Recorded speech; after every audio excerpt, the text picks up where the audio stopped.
Buyuk Britaniyaga borib ishlamaysiz, 3000 yevroga aldangan bo'lsangiz, bu videoni albatta o'tkazib yuboring. Nimaga unaqa deyotganimni videoni oxirida aytaman. O'rtoqlar, bilganlaringda menga juda ko'plab savollar kelishni boshladi va o'sha savollardan ikkitasiga oydinlik kiritib ketamiz. Hozirgi kunda O'zbekistonda ba'zi bir qo'shtirnoq ichidagi konsaltinglar insonlarni, ya'ni fuqarolarimizni aldab 5000 yevro, 3000 yevro evaziga sizda 6 oylik turistik viza olib beraman, hech qanaqa til sertifikatingiz kerak emas, Germaniyaga boraman deyotgan savollarni, ya'ni yaxshi shirin gap bilan aldov yo'llarini qilishayotgan ekan. Shuning uchun men sizlarga maslahatim va bu savollarning javobini aytaman.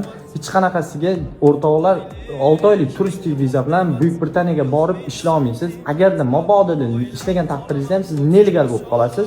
Agarda siz nelegal bo'ldingiz degani politsiya ushlab qolsa, sizni umuman Yevropeyskiy zonaga ham, hattoki Buyuk Britaniyaga ham 1 yildan 5 yilgacha deport qo'yib qo'yish mumkin, zapret qo'yib qo'yadi. Ikkinchisi, Germaniyaga kelayotgan bo'lsa, Germaniyaga til bilmasdan hech qanaqasiga kelish iloji yo'q. Kelish iloji bor deganlar bo'lishi mumkin o'rtoqlar, ular boshqa davlat orqali o'tib kelishadi.